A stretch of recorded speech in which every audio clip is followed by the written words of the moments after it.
In any field, there are a few ideas that are the key to understanding everything else.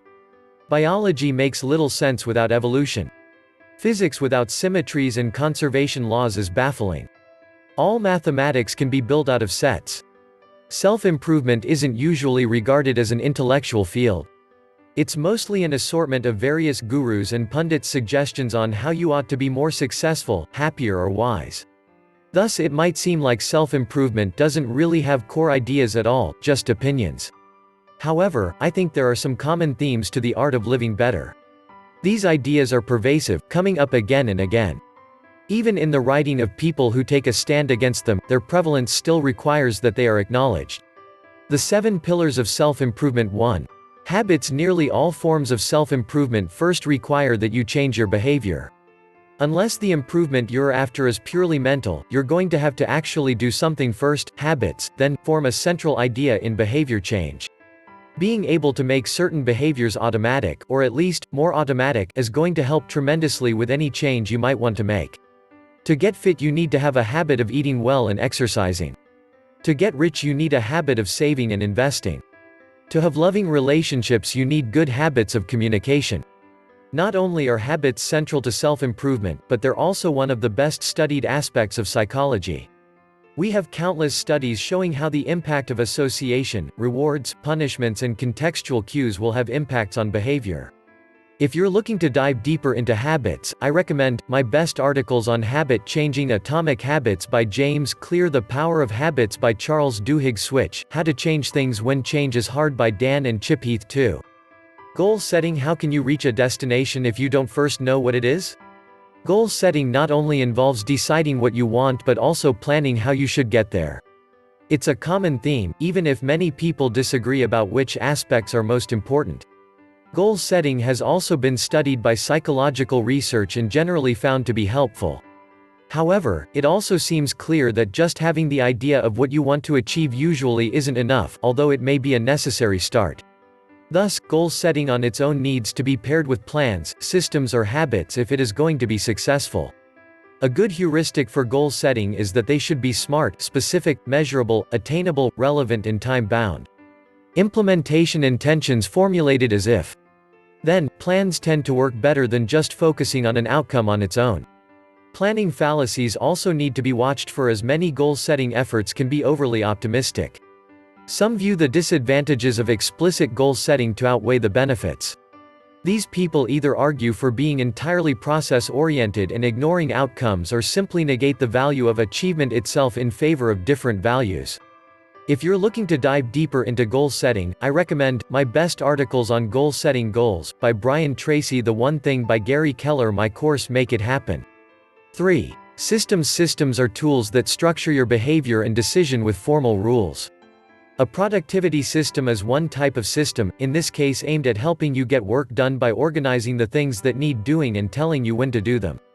Other systems exist for helping make decisions, managing knowledge or organizing your approach to specific domains of life. The opposite of systems is an intuition-based or informal approach. What systems often encourage is creating explicit rules or guidelines which will discourage some tendencies you'd like to avoid. Getting things done, for instance, is a famous productivity system based on avoiding the tendency to forget what you need to do. Systems are often built off of concepts of scientific management and organizational theory, but applied to one's personal life. Thus, business concepts like standard operating procedures, quarterly reviews and key performance indicators get repurposed as self-improvement concepts. Systems, like goal setting, also have detractors. Spontaneous, intuitive, creative or emotional approaches to improvement may be suppressed in an overly rigid system. Nonetheless, understanding systems, even if you choose to apply them selectively, is a core concept worth knowing. If you're looking to dive deeper into systems, I recommend my best articles on productivity: Work the System by Sam Carpenter, The 4-Hour Workweek by Tim Ferriss, Getting Things Done by David Allen. 4. Emotional self-regulation. Much of self-improvement has to deal with managing, guiding or listening to our emotions. Indeed, those who take happiness to be an emotional state, central to our existence, may argue that all self-improvement ultimately is aimed at making us feel better. Beyond being an end in itself, emotional self-regulation has many important instrumental purposes. Overcoming fears and anxieties represent a huge swath of self-improvement literature.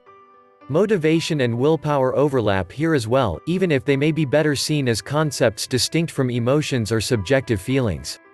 Cognitive behavioral therapy sees thoughts, feelings, and behavior as all being part of an interrelated system.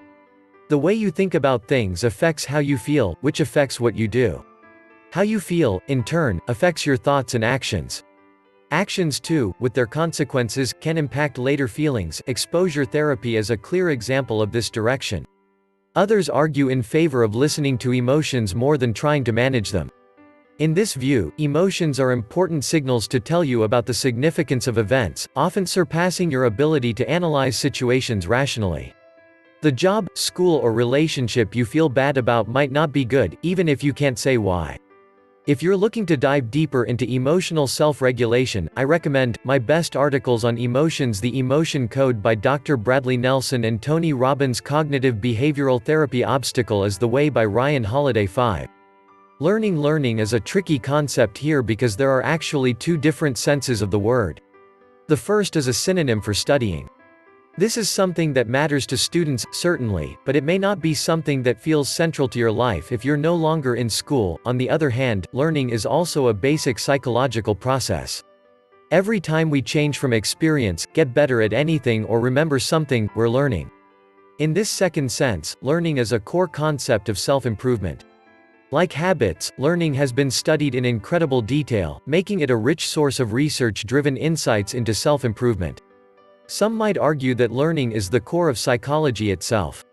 I've spent more time writing about this core concept than anything else, in part because I feel it has often been neglected in self-improvement, perhaps because many people conflate it with studying. Learning in the first sense, of deliberate studying, is also an important tool simply because it's the means by which one can understand the other tools better, so I tend to give it a priority even if other authors don't. If you're looking to dive deeper into learning, I recommend My Best Articles on Learning, my book, Ultralearning, my course, Rapid Learner Peak by Anders Ericsson and Robert Poole. 6. Values and meaning. Most of the core concepts I've discussed so far are instrumental, useful for reaching some purpose. However, a core concept of self-improvement is a reflection on those purposes themselves. This typically moves away from psychology and more towards philosophy and religion. What you ought to value in life and how you derive meaning from things are deep questions that we've debated for millennia. Even self-improvement itself is a perspective, one for which some pundits argue explicitly against. There are two levels that this issue can be approached. The first is to find a system of meaning or values that you want to self-consciously emulate. This could be Stoicism, Buddhism, Christianity, or some kind of secular humanism. You might want to consciously inhibit some of your vices and enhance your virtues.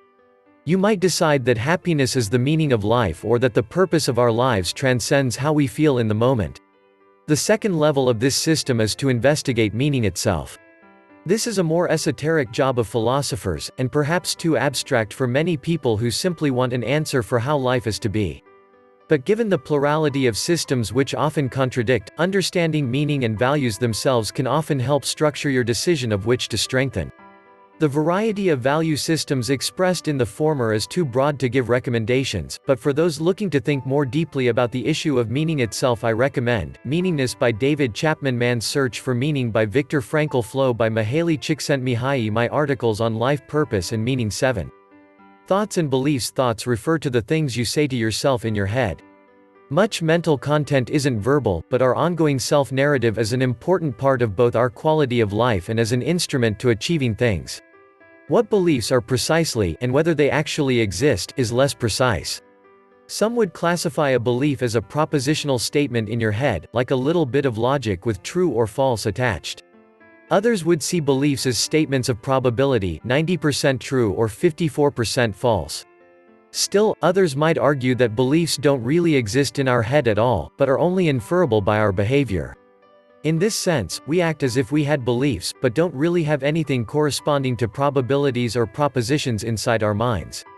Regardless of the exact format of thoughts and beliefs, they form a core concept in self-improvement for multiple reasons. The first is that beliefs and thoughts may become self-fulfilling prophecies.